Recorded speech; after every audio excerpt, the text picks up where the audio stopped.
Hola, ¿qué tal? Bienvenidas y bienvenidos a la Masterclass en Derecho Probatorio. El día de hoy vamos a tener el módulo 3, los medios de prueba, y para este módulo contamos con el honor de la presencia del doctor Víctor de Paula Ramos, de quien voy a leer su síntesis curricular. El doctor Víctor de Paula Ramos es doctor en Derecho por la Universidad de Girona, en cotutela con la Universidad Federal de Río Grande do Sul. Profesor en los cursos de posgrado Lato Sensu en Derecho Procesal de la Universidad Federal de Río Grande do Sul y de la PUCRS. Miembro efectivo del Instituto Brasileño de Derecho Procesal, y entre sus publicaciones destacan los libros La carga de la prueba en el proceso civil, en el 2015 la primera edición y en el 2018 la segunda edición, y Prueba testimonial en el 2018, publicados por la revista Thomson Reuters de Brasil, y los artículos Derecho Fundamental a la Prueba en 2013, Cargas y deberes probatorios de las partes en el nuevo Código de Procedimientos Civiles brasileño en el 2015, el procedimiento probatorio en el nuevo Código de Procedimientos Civiles en busca de la interpretación del sistema a la luz de un modelo objetivo de corroboración de las hipótesis fácticas en el 2015, y el procedimiento de producción anticipada de pruebas sin ningún requisito de urgencia en el nuevo Código de Procedimientos Civiles en el 2017. Es traductor al portugués de Una simple verdad de Michele Tarufo, Prueba y verdad en el derecho de Jordi Ferrer y de la prueba científica a la prueba pericial de Carmen Vázquez. Doctor Víctor de Paula Ramos, le doy la más cordial bienvenida y bueno, pues sin más le cedo el uso de la voz. Adelante, por favor. Muy buenos días a todos, muy buenos días a todas. Para mí es razón de grande honor estar con ustedes hoy. Y la idea es que sea posible discutir un poco más de los medios de prueba. Pido perdón en primer lugar porque, como ustedes pueden ver, no hablaré ni en portugués ni en castellano. Hablaré como dice Michele Tarufo, en mi personal versión del castellano, ¿no? Es una versión que se parece un poco un poco con portugués, un poco con español, pero ya intentaré hacer el máximo para que sea posible comprender. Todavía si alguien no comprende algo, quedo totalmente a disposición. A veces uso algunas palabras que no son castellano y muchas veces sin darme cuenta, entonces que por favor me avisen. Yo tengo una presentación en PowerPoint, así que iniciamos la presentación. Me toca hablar sobre los medios de prueba, específicamente sobre la prueba testimonial y la prueba documental. Y para este masterclass de hoy, lo que quiero demostrar en esta hora que tengo es cómo nosotros en el derecho nos quedamos respecto de los medios de prueba en el pasado.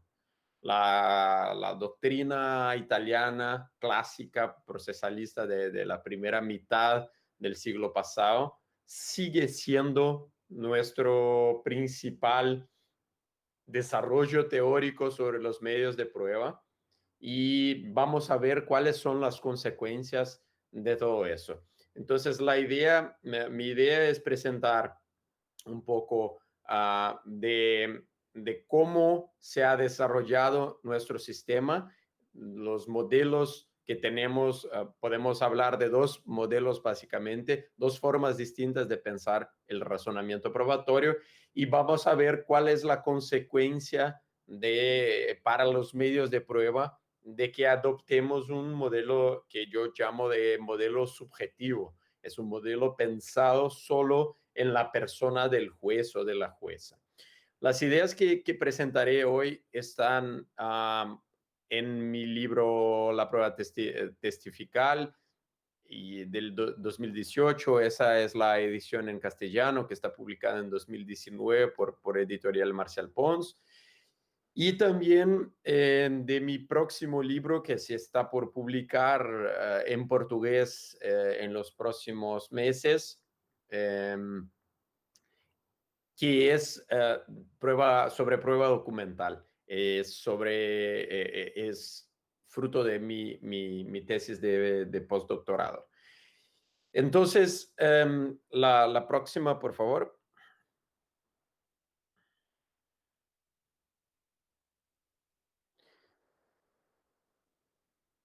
No, antes.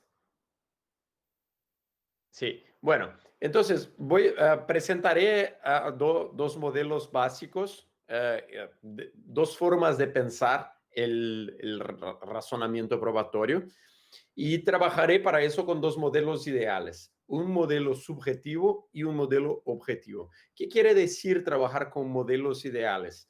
Quiere decir que salimos por un momento del sistema, de nuestro sistema concreto, del sistema brasileño, del sistema mexicano, del sistema español, y diseñamos formas de pensar el razonamiento probatorio dentro de un sistema imaginario. Y después volvemos a nuestro sistema para ver dónde estamos. ¿Estamos más cerca de este modelo subjetivo o de este modelo objetivo?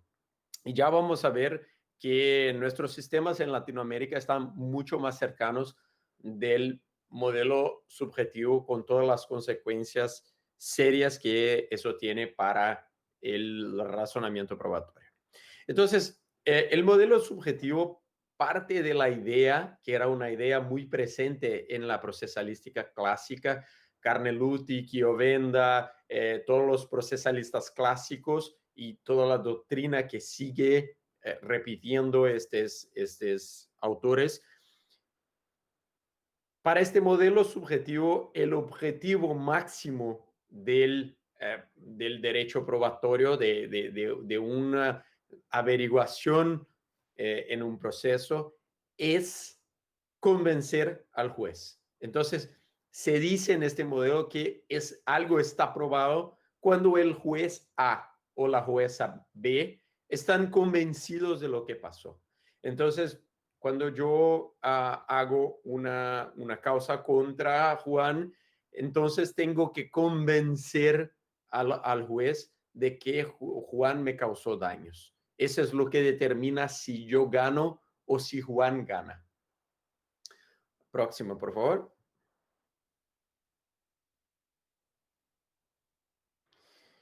Entonces, decía la doctrina clásica, Sentismelendo, Liebman, Chiovenda, el juez llega a un resultado que se traduce en una convicción sobre los elementos que fueron objeto de la prueba. Liebman, bueno, el máximo que podemos hacer es llegar a una certeza meramente psicológica del juez. Entonces, si el juez tiene la certeza psicológica sobre los hechos, entonces ya tenemos todo resuelto y ya se acabó la necesidad de continuar discutiendo, porque ya llegamos al objetivo máximo del procedimiento probatorio, que es la convicción subjetiva del juez. Por eso hablamos de modelo subjetivo, porque está pensado en el sujeto que es el juez o la jueza. Y Chiovenda decía que la voluntad de la ley, esa es una frase que en mi opinión es muy pictórica, nos hace ver muchas cosas. La voluntad de la ley es aquello que el juez afirma que es la voluntad de la ley. No hay diferencia entre lo que el juez afirma y lo que podría afirmar. Claro, porque si pedimos al juez o a la jueza, jueza, que usted me diga de qué se ha convencido en este procedimiento, y el juez o la jueza me dice, bueno, yo me convencí de que Juan causó daños a Víctor, entonces ya no tenemos formas de criticar eso, porque porque decía Kiovenda, si el objetivo es llegar a la convicción del juez, el juez llegó a su convicción, entonces ya se acabó todo, ya no tenemos más problemas. Entonces, en el modelo subjetivo está muy claro eso y a ver que Liebman ha escrito en los años 60, 70, Sentis Melendo también, Kiovenda en los años 20. Entonces, el modelo subjetivo que está en la base de nuestra cultura está basado en todos estos autores. Así quedó mucho mejor la pantalla. Muchas gracias. Eh, Próximo, por favor. Bueno, y entonces tenemos que preguntarnos, ¿y cómo la procesalística clásica trataba la verdad? Sé que muchos de mis compañeros han tratado de este tema importante sobre la verdad, entonces no es mi objetivo acá hablar o desarrollar las teorías de la verdad. ¿Qué es importante? Es importante perceber que para este modelo subjetivo, para la gente que en la primera mitad del siglo pasado o inicio de la segunda mitad, eh, vía el proceso como un ambiente donde la verdad no era un tema. ¿Por qué? Porque la procesalística clásica italiana decía que verdad es lo que pasa en otro lugar. En el proceso, lo que importa, decían ahí los clásicos como Carneluti, no, es que el proceso tiene la verdad procesal, es que tenemos una cosa del mundo afuera, otra cosa es el proceso. Y ahí las clásicas lecciones de la procesalística clásica, diciendo, por ejemplo, que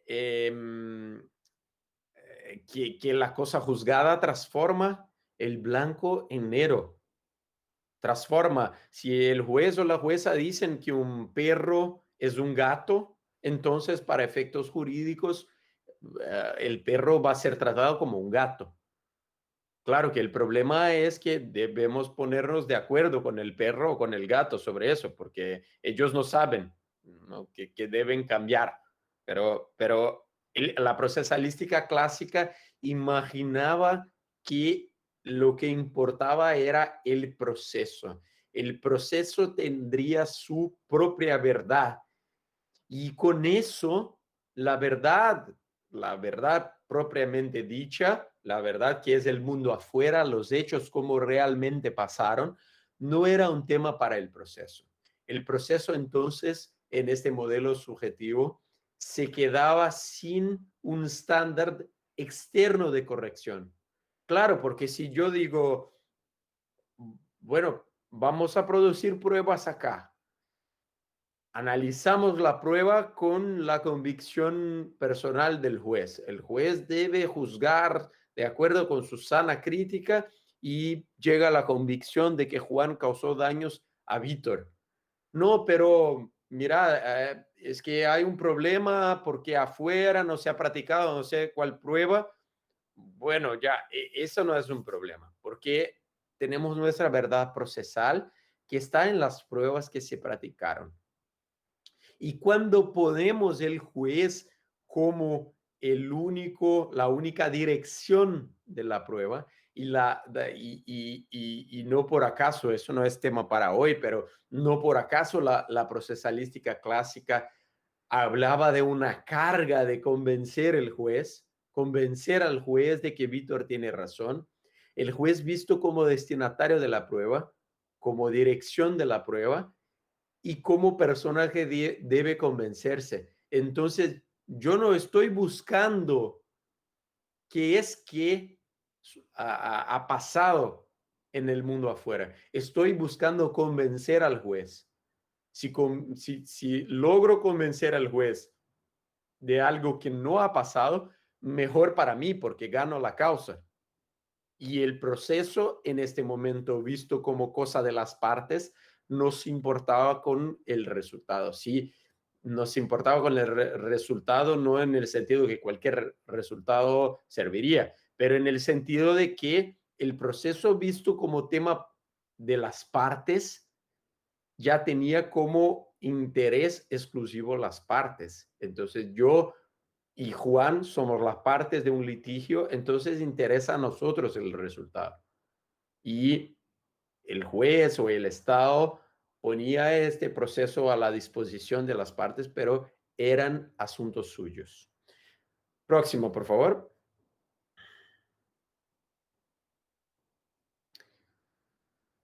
¿Cuáles son las consecuencias de pensar de este modo? Próximo, por favor.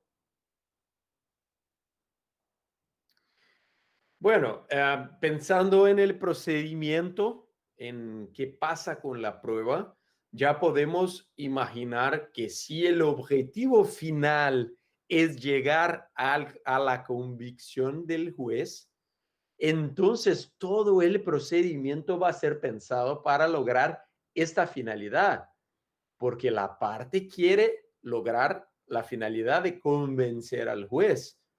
Entonces, todo el procedimiento está pensado para eso. Entonces, la admisibilidad se da de forma también subjetiva.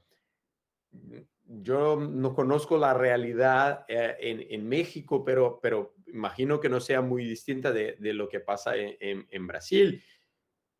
No hay criterios claros de admisibilidad en la jurisprudencia porque cuando preguntamos a un juez o a una jueza o a un juez o a una jueza de segunda instancia y preguntamos cuándo la prueba es admisible, muchas veces se utilizan criterios como la conducencia o relevancia, pero cuando preguntamos a los tribunales qué quiere decir eso, los tribunales en general dan la respuesta cuando le parezca útil al juez, cuando le parezca necesario al juez o a la jueza. La prueba entonces es admisible cuando el juez entienda que es útil. Y si yo pido una prueba pericial de ingeniería en un caso complejo de ingeniería y el juez o la jueza entiende que no es necesaria una prueba pericial, ¿qué hago? Bueno, es un problema tuyo, Víctor, porque el objetivo es convencer al juez. Si el juez entiende que eso no le va a convencer, no toca a otra persona decir al juez qué va a convencerle más o menos que otro. ¿No? Entonces, acá, a pesar, pese a que muchas veces se utilicen palabras correctas como relevancia, esta cultura que está en nuestras cabezas de el modelo subjetivo que está por detrás de nuestras ideas hace con que muchas veces la jurisprudencia de nuestros países trate los criterios de admisibilidad de la prueba como es relevante lo que el juez entienda relevante. Y ahí vamos a tener muchos problemas porque no vamos de nuevo a tener formas de criticar la decisión de inadmisibilidad o de admisibilidad. Decir que se equivocó el juez o la jueza. Próximo, por favor.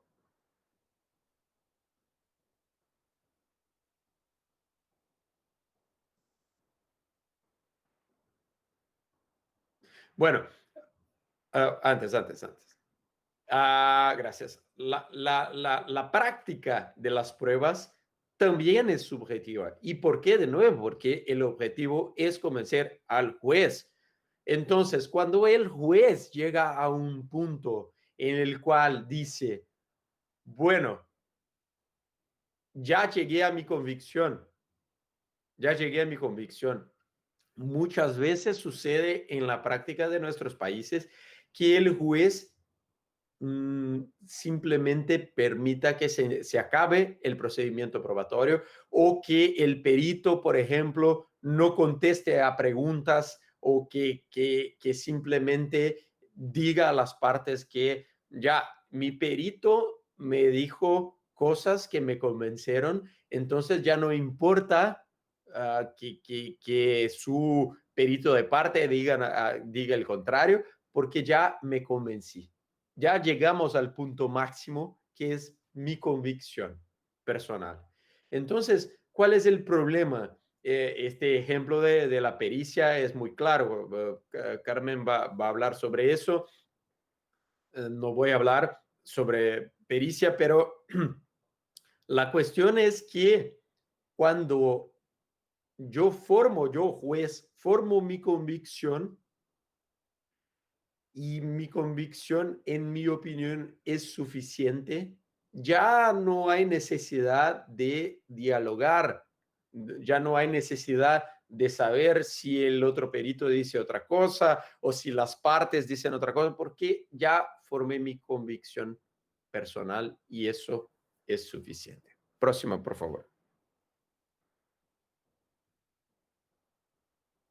Entonces, tenemos en la práctica de la prueba una contradicción mucho más débil de lo que en mi opinión sería ideal. Y la valoración de las pruebas está hecha también de forma subjetiva. El juez está puesto en un nivel superior a las partes, no solo en el momento de juzgar, que esto está correcto, debe estar arriba de las partes en un nivel superior, jerárquicamente superior en el momento de decidir, pero no en el momento de la contradicción. La contradicción queda débil porque lo que va a importar es la valoración subjetiva que hace el juez. Entonces, si el juez dice que un testigo es fiable o no es fiable, ya no importa mi opinión, ya no importa que yo diga que los dichos por este testigo están confirmados por otras pruebas o no, porque el juez ya formó su convicción.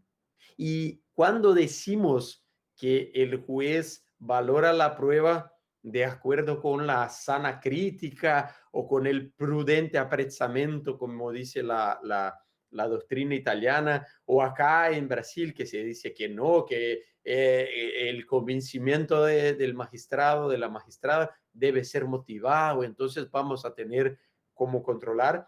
En realidad, hay una no comprensión de qué quiere decir que la valoración de la prueba no sea tasada, sea libre.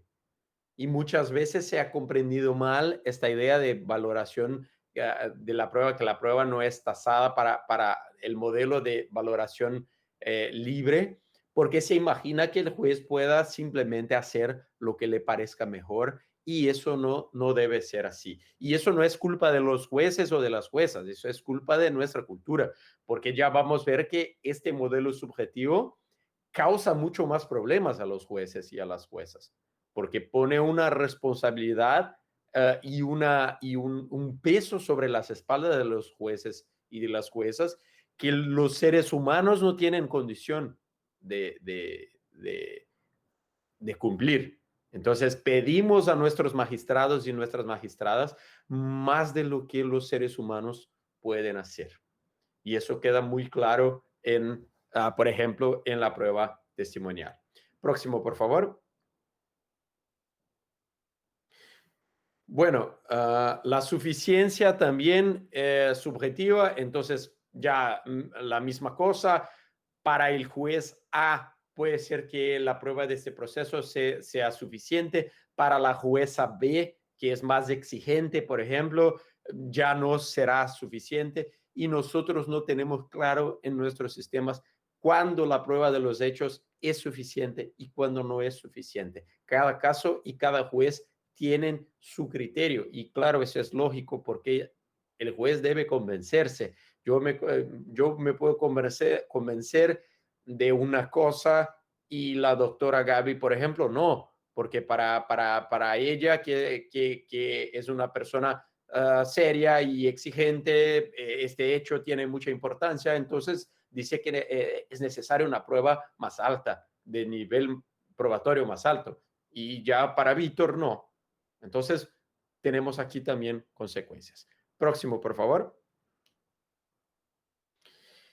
La motivación en general también, lo que se pide es que el juez tenga razón, nos explique o explique por qué se ha convencido de algo y en general con muchas pruebas presentadas, algunas veces el sistema simplemente dice que usted me explique por qué se ha convencido y las partes critican a los magistrados porque no, en mi opinión, prueba de la página 42 es la más importante. El juez piensa que la prueba de la página 33 es la más importante y ya no hay un debate claro sobre eso. ¿Por qué? Porque simplemente estamos pidiendo al juez para que dé las razones de por qué se ha convencido de algo.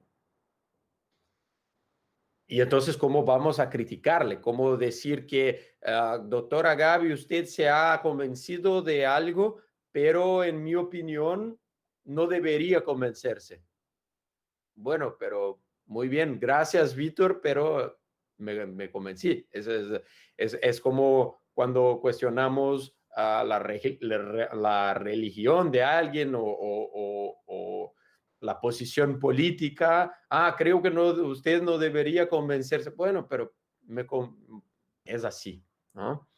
Próximo, por favor.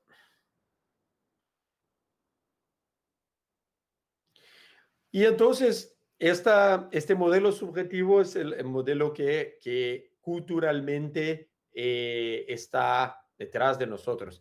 Por eso decía que muchas veces las cosas que ponemos parecen exageraciones en los modelos, porque son modelos ideales, no son modelos que simplemente estoy hablando del sistema brasileño o del sistema mexicano, pero ya vamos a ver las diferencias en abstracto para después comparar todo eso con nuestros sistemas reales y ver dónde estamos. En el modelo subjetivo, entonces, ya como hemos visto con mis otros compañeros que presentaron antes, está probado significa que hay elementos de juicio suficientes en favor de P. Acá no estamos hablando de convicción, no estamos hablando de la convicción de Víctor o de la doctora Gaby o del doctor Alejandro, estamos hablando de elementos de juicio suficientes. ¿Y quién debe decir si es suficiente? Es el derecho, no el juez A o la jueza B. Próximo, por favor.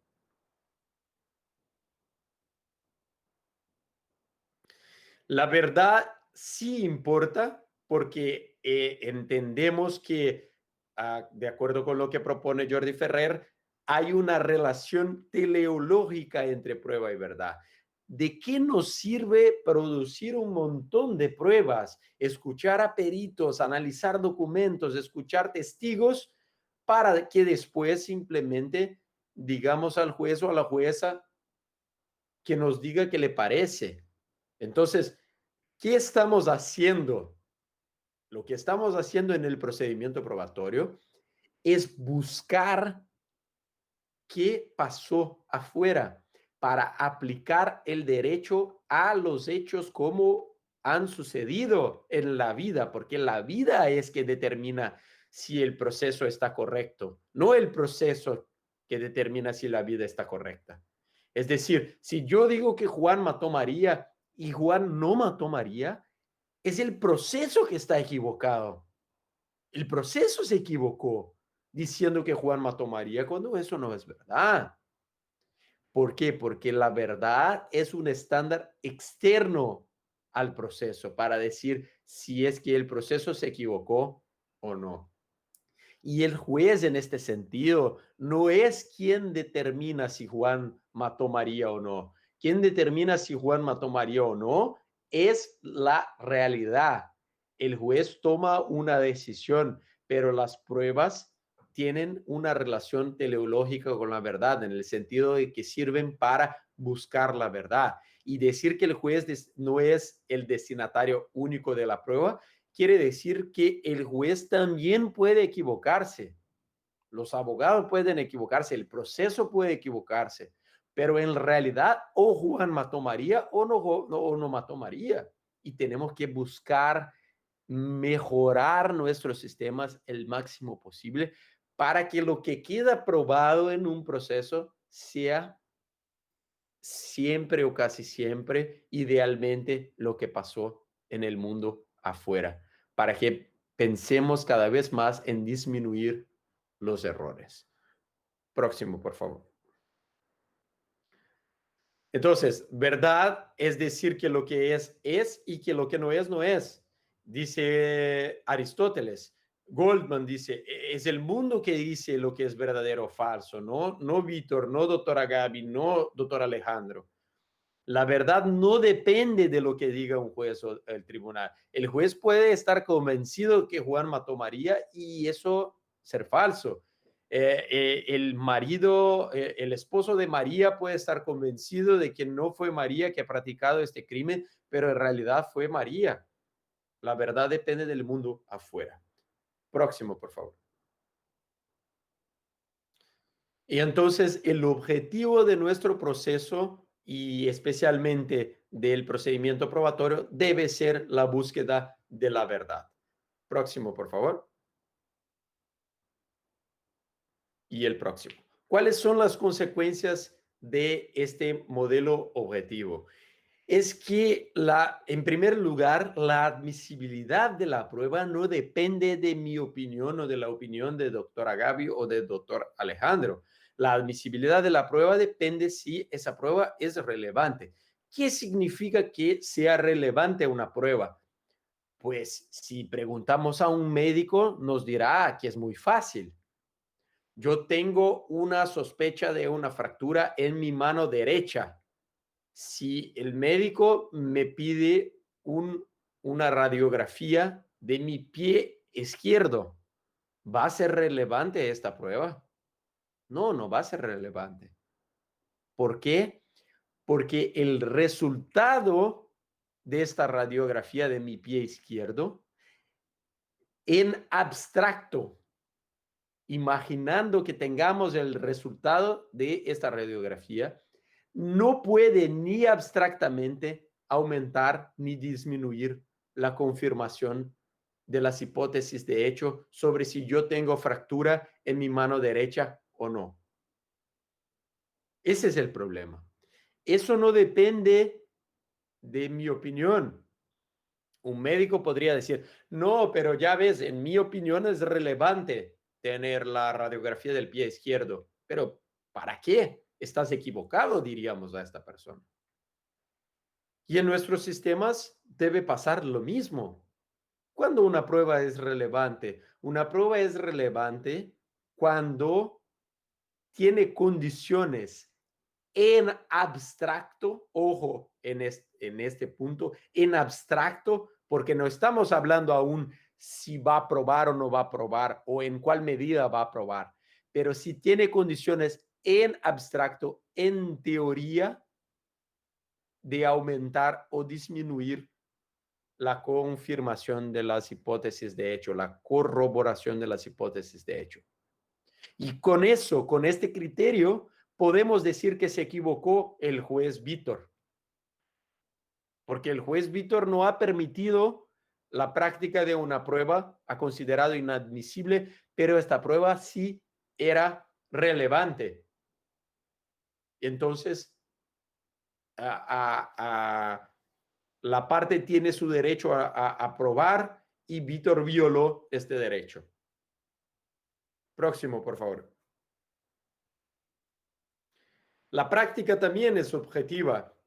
Primero se practican las pruebas relevantes y el problema es que como el juez no es el centro, ya no, la cosa importante acá no es solo convencer al juez, es producir conocimiento mejor posible.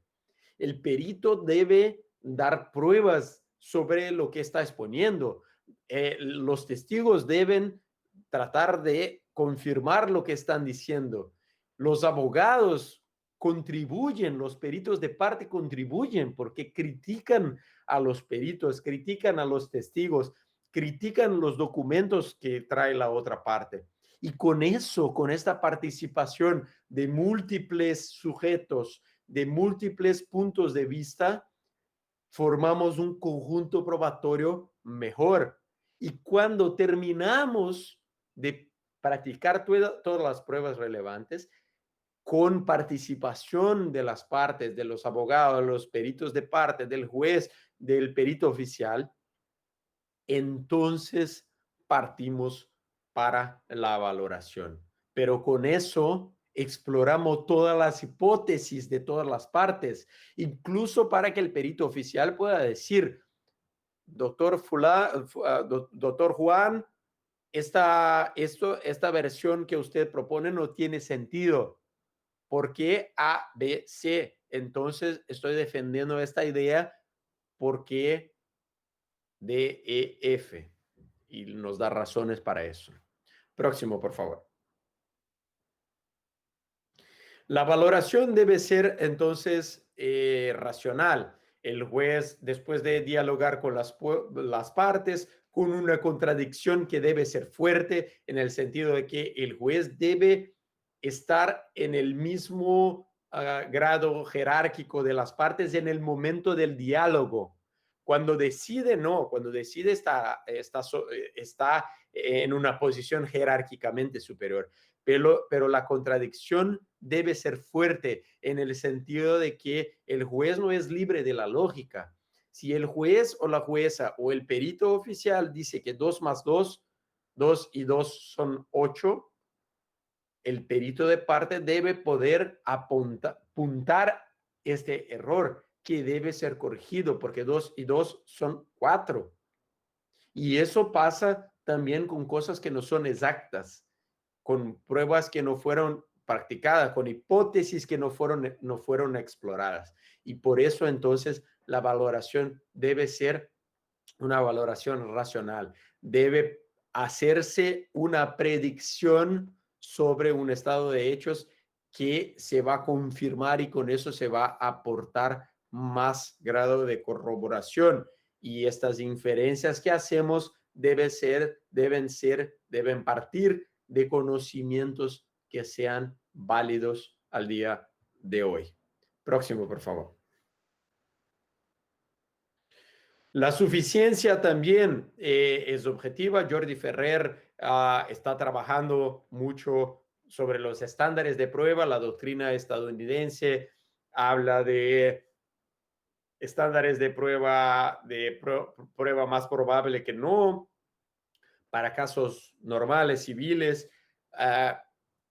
Habla de prueba clara y convincente en casos como casos de familia, como casos específicos civiles, y habla también de el estándar más allá de toda duda razonable, que sería el más alto. El problema en nuestros sistemas es que en general no discutimos cuando la prueba es suficiente. Hacemos todos de oídas. Estamos como diciendo, para mí parece suficiente, para mí no. Y el modelo subjetivo y el modelo objetivo tendría entonces que proponer niveles de prueba para los tipos distintos de procedimientos, para los tipos distintos de derecho, para los tipos distintos de hechos. ¿Cuáles son las pruebas que son consideradas por el derecho suficientes, no por la jueza A o por el juez B? Próximo, por favor. Y la motivación también debe ser objetiva. El juez debe analizar la prueba que se practicó. Claro, después que hacemos con que toda la prueba relevante sea practicada, el juez debe analizar la prueba individualmente y globalmente. Ya aquí no importa cuál es la convicción del juez, porque el juez puede mirar en los ojos de una persona y imaginar, esta persona tiene cara de culpable, pero no es esto, y eso pasa con todos nosotros. Cuando miramos a una persona, esta persona no me pasa buenas energías. Muy bien, eso pasa a todos nosotros, pero eso no debe ser lo que determina si una persona va al cárcel o no. Lo que debe decidir si una persona va al cárcel o no es la prueba que se practicó, y debemos controlar para que la prueba, que toda la prueba relevante sea idealmente practicada, y después de practicada para que sea analizada esta prueba en modo racional. ¿Cómo se hace eso? De modo individual, debo ver cada prueba, cómo se practicó. Entonces vamos a hablar después de testigos, vamos a hablar de documentos.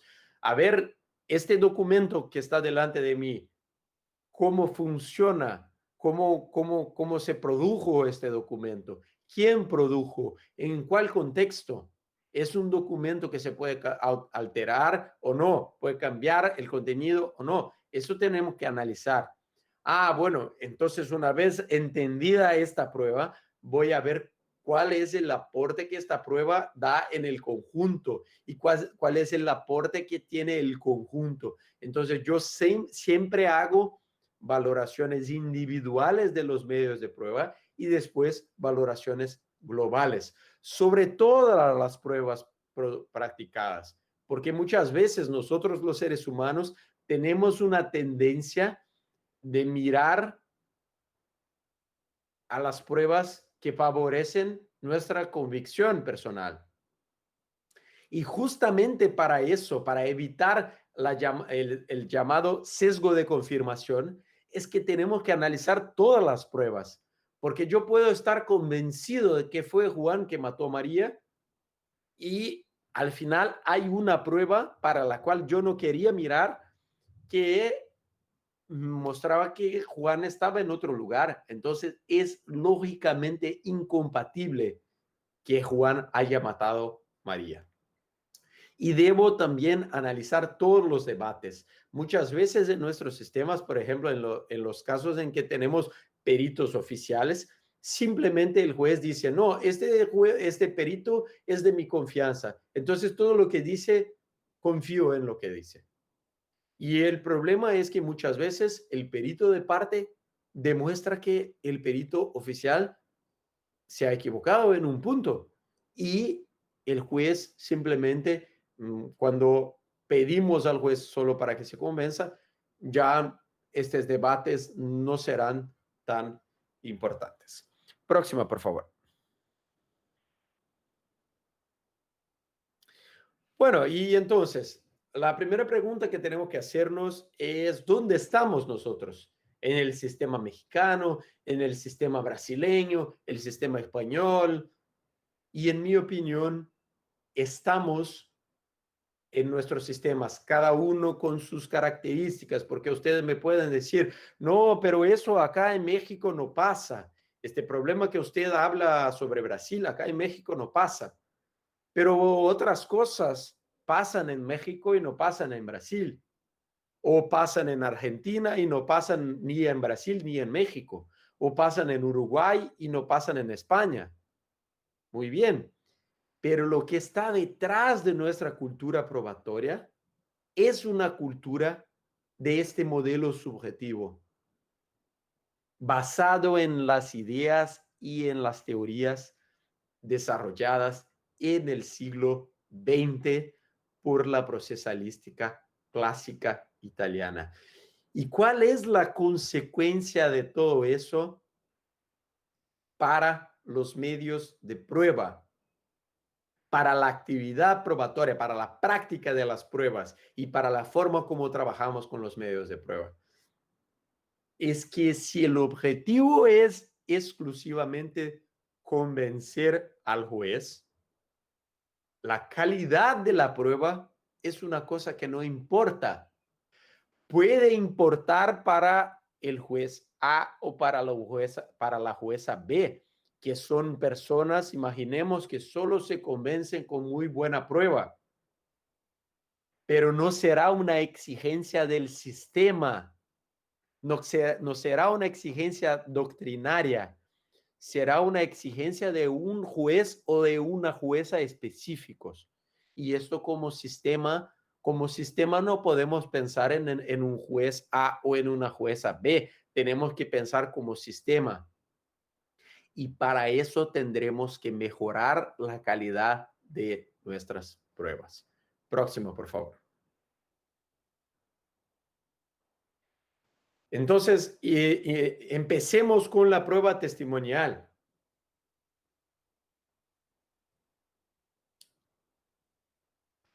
La prueba testimonial decía la doctrina clásica que tiene una flexibilidad porque el documento es una vox mortua y el testimonio es una vox viva. En 1955 se decía que los hechos pasan por dentro de la persona y entonces que tenemos casos en que la prueba testimonial es la única disponible. Esas son las características dadas por la doctrina y en general estos son los autores citados al día de hoy en nuestros manuales de litigación, nuestros manuales de derecho procesal. Próximo, por favor.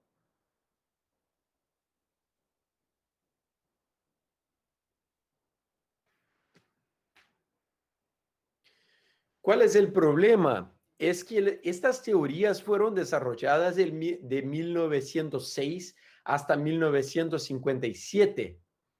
La psicología del testimonio, que empezó con sus primeros estudios en 1927, entonces, claro, y en 1927, vamos a hablar sobre eso, se decía, bueno, es que son muy nuevos los conocimientos de la psicología del testimonio. No se esperaba que los juristas podrían saber de estas cosas cuando escribían en 1906, 1950. Pero a partir de los años 70 se desarrollaron muchísimos estudios empíricos sobre la memoria, sobre la percepción, sobre factores que influyen en la memoria. Y todo eso, hasta pocos años, quedaba de fuera del razonamiento del juez o fuera del razonamiento del legislador, fuera del razonamiento de la doctrina. La epistemología del testimonio tiene su libro fundamental en 1992, un libro de Cody. En los años 70, 80 ya se discutía sobre la psicología, sobre la epistemología del testimonio. Pero a partir de 1992 se desarrolló una serie de discusiones que los procesalistas dejaron de fuera. No están preocupados en general en nuestro sistema con las enseñanzas de la epistemología del testimonio. Próximo, por favor.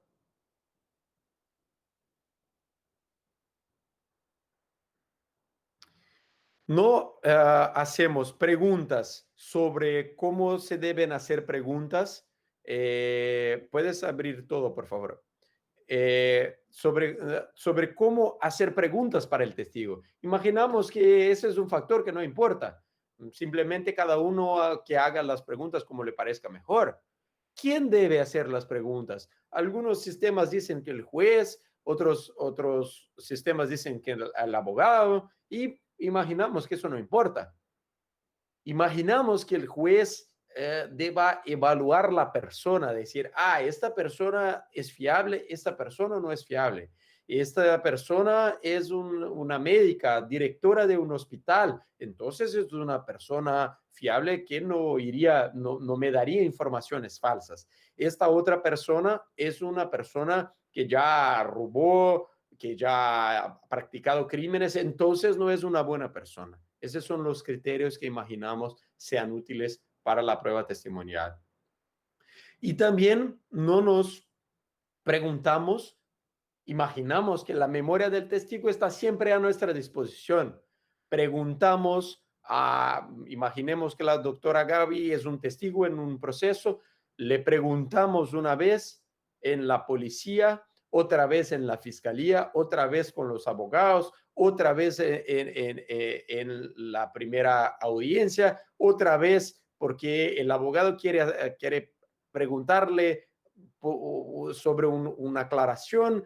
Preguntamos 6, 7, 8 veces a los testigos. Después de 7 años, muchas veces, estamos aún preguntando al testigo.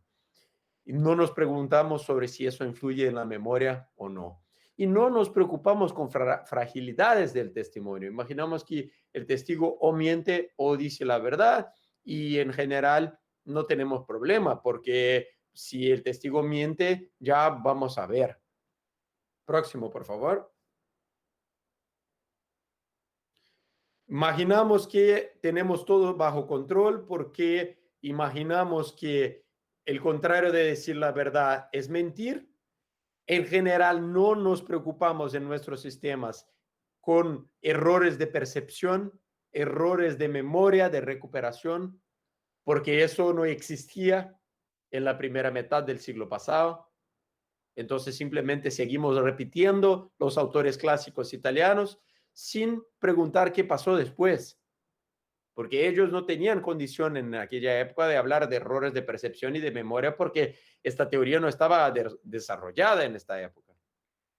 Pero al día de hoy sí. Próximo, por favor. Las herramientas que tenemos para supuestamente garantizar la verdad son las mismas del siglo pasado. Es decir, ponemos al testigo ahí y pedimos que jure decir la verdad, que el perito afirme decir la verdad. Amenazamos con el crimen de falso testimonio, con la presencia del juez diciendo, usted se pone delante del juez, tendrá miedo de mentir.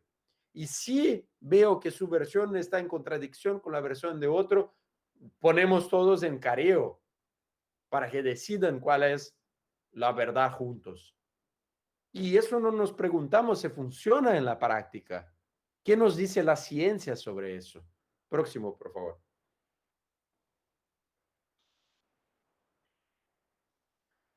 Esa es una frase que me gusta mucho y es de un caso real de mi región, acá, de un caso penal. Y el juez de segunda instancia dice que una persona sin problemas psiquiátricos nunca, jamás acusará a un desconocido de la práctica de un delito, si eso no ha pasado. Ese es de un caso real de mi región. Acá hay el número. ¿Cuál es el problema? Es que eso ignora lo que dice la ciencia hace 30 años, que nos demuestra que eso es un equívoco. Pero ¿qué pasa? ¿Qué pasa? Que nuestro juez en este caso está convencido. Está convencido, ¿por qué? Porque en su opinión, si la persona no tiene problemas psiquiátricos, no va a acusar a un desconocido de la práctica de un delito. Entonces se dice que Juan mató a María, entonces Juan mató a María.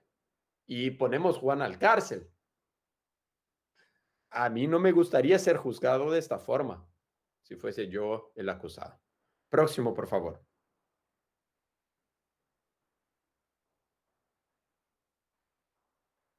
Ningún problema a resolver, porque imaginamos que ponemos al testigo delante del juez, el juez es esta persona de la cual exigimos que detecte mentiras, que valore la credibilidad, y ahí Carneluti decía que el testimonio vale tanto cuanto vale el uomo que fa el testimonio, o la mujer, diríamos hoy, que da el testimonio. La doctrina, por ejemplo, este autor Prata en 2004 da criterios muy débiles y a veces incluso con prejuicios sobre cómo sería la forma de evaluar los testigos y pedimos al juez para que dé sus impresiones personales. Todo eso, vamos a ver, está equivocado. ¿Por qué? Próximo, próximo. Perdón, no puse uno antes. Cuando pedimos al juez para que decida, no nos preocupamos con el resultado de la prueba. Y el resultado es que la prueba testimonial es el factor más importante para los errores. En 70% de los casos revertidos por ADN, por el Innocence Project en los Estados Unidos, había una identificación equivocada hecha por testigo. Es el factor más importante de error. ¿Y por qué? Porque imaginamos simplemente que no tenemos problemas con la prueba testimonial y confiamos ciegamente en lo que nos dicen nuestros testigos, porque imaginamos que no tienen razones para mentir y eso bastaría. Y ya vamos a ver que eso no es así en nuestro curso. Próximo, por favor. Sobre la prueba documental, algunas características dadas por la doctrina y con eso vamos a concluir nuestra masterclass. La prueba documental, imaginamos que es una vox mortua, como dice la doctrina clásica, permanente y que tiene una representación inmediata. Yo miro el documento y ya tengo la representación de lo que ha pasado. Próximo, por favor. Es un equivalente sensible, decía Carneluti. Claro, cuando yo veo una fotografía de Víctor, si conozco a Víctor, ya digo, es una fotografía de Víctor. Y decía Carneluti que eso me da la misma impresión de ver a Víctor. Es un equivalente de la percepción, porque despierta la idea que sería la misma de la percepción. Por eso se habla de equivalente sensible. Próximo, por favor.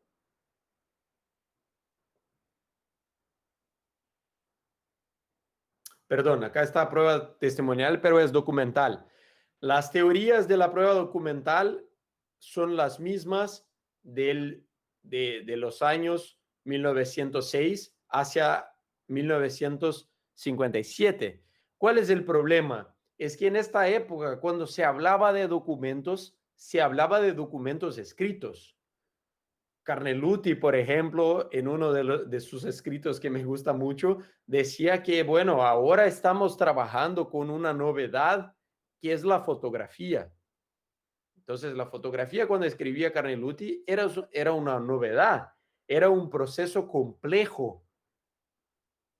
Tomábamos fotografías en una máquina, no eran todas las personas que tenían máquinas de tomar fotos y tenían que llevar este material para revelar después un proceso químico para revelar las fotografías, etcétera, etcétera.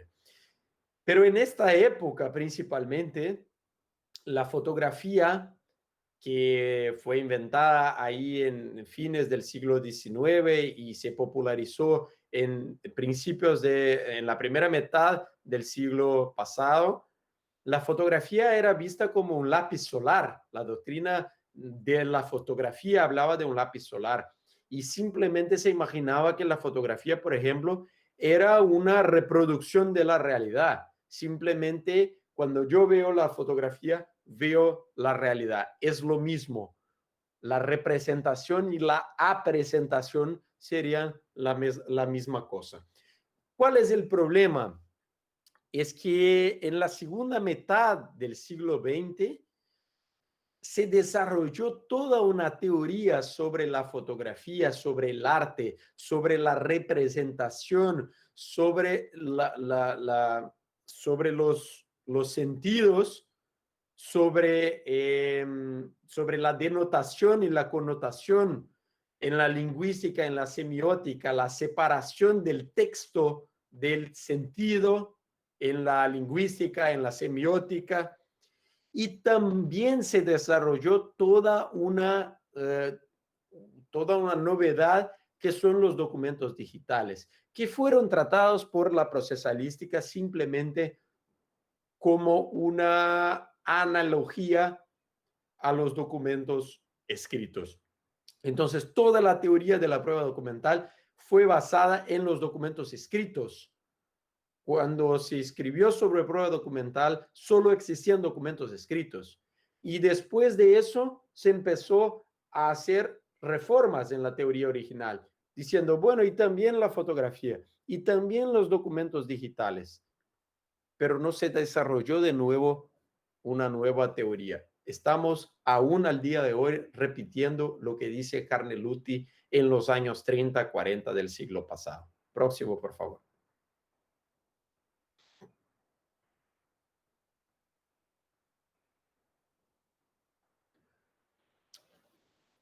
Entonces, con estas adaptaciones que hicimos de los documentos escritos para las llamadas reproducciones mecánicas para los documentos digitales, ah, mm, acá está el mismo, la parte está equivocada, está como prueba testimonial, pero ahí, en el próximo, por favor. ¿Cuáles son los problemas que imaginamos tener con documentos? Ningún problema. ¿Por qué? Porque imaginamos que el documento es una cosa. Si es una cosa, no es una persona. Y si no es una persona, es objetivo. Independe de lo que crea la doctora Gaby o Víctor. No hay necesidad de interpretar a una fotografía, a un vídeo, a un audio, a un documento escrito. ¿Por qué? Porque todo está ahí. No es una cosa que depende de lo que dice Víctor o de lo que dice doctora Gaby. Está ahí porque está todo en el documento. El documento es el documento. Es una cosa. Es vox mortua. No depende de nadie para existir. Y entonces yo simplemente miro el documento y entiendo de pronto su sentido. Es transparente en este sentido. Todas personas pueden mirar y sacar sus propias conclusiones. Lo que en general se ignora sobre los documentos es que no todos los documentos tienen una relación causal con la realidad. Cuando yo tomo una fotografía de un caballo y el caballo sale, entonces ya no es una fotografía de un caballo, va a ser una fotografía de otra cosa, pero no del caballo. Entonces, la fotografía tiene una conexión con la realidad. Pero cuando yo escribo simplemente, yo veo un texto escrito que dice, Anne Frank fue una persona que vivió en el periodo del nazismo en Alemania. Si yo no conozco la historia, si no, yo no tengo otros elementos para saber de esta historia, yo no sé si eso es una historia de ficción o si es un relato veraz de algo que pasó. ¿Por qué? Porque el texto no trae obligatoriamente relación con la realidad. Yo no sé el contexto en el cual fue escrito. Yo no sé si esta escena si yo no conozco al Pacino, por ejemplo, ya no sé si esta escena del Padrino 3 cuando muere la hija de Don Michael Corleone, si esta es una realidad, si ese es un film o si es un video hecho de verdad. No sé el contexto. Y no nos preocupamos tampoco con los límites del documento. ¿Qué es que está en el documento, pero qué es que no está? Imaginamos que todo esté en el documento y eso está equivocado. Próxima, por favor.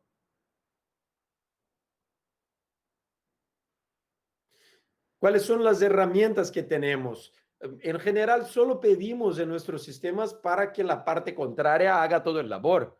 Entonces, si yo presento un documento en juicio, la parte contraria debe probar que es falso. Y el documento o es verdadero o es falso. En general, no discutimos sobre el sentido de una fotografía, sobre el sentido de un vídeo, sobre cómo funciona la máquina que generó un documento, cuáles son los límites y cuáles no son los límites. Y pedimos al juez para que simplemente vea el sentido del documento. ¿Qué pasa con eso? Y que vamos a demostrar en nuestro curso, es que con eso no es que el juez o la jueza deje de hacer interpretaciones. Nosotros siempre hacemos interpretaciones. Incluso cuando miramos una palabra escrita, aparcamiento, esa tengo que hacer una interpretación para poder entender cuál es el sentido de aquí. Y la prueba de esto es que está escrito en chinés, aparcamiento en chinés, no puedo interpretar que está escrito ahí. Entonces, cuando simplemente pedimos para que dé el resultado, lo que estamos haciendo es esconder la interpretación. y hacer con que el control sea imposible. Y después vamos a criticar al juez diciendo, usted se equivocó. No, pero yo hice mi interpretación y mi interpretación es que este video enseñaba una violencia policial, no un uso normal de la fuerza. Pero en mi opinión no es. En mi opinión es un uso que es exagerado de la fuerza. Bueno, pero esa es su opinión y su opinión no forma cosa juzgada y mi opinión forma. Y en general los problemas se resuelven de esta forma. Próximo, por favor. Esos son algunos casos brasileños. Y en general, las palabras que utilizamos para hablar de los documentos son revelar, demostrar, es posible ver. El video demuestra cuál fue el conductor que no ha tenido cuidado. Las fotografías revelan las patologías en la construcción, revelan que la farmacia en cuestión está adecuada. Entonces la fotografía dice todo, el video dice todo. Próximo.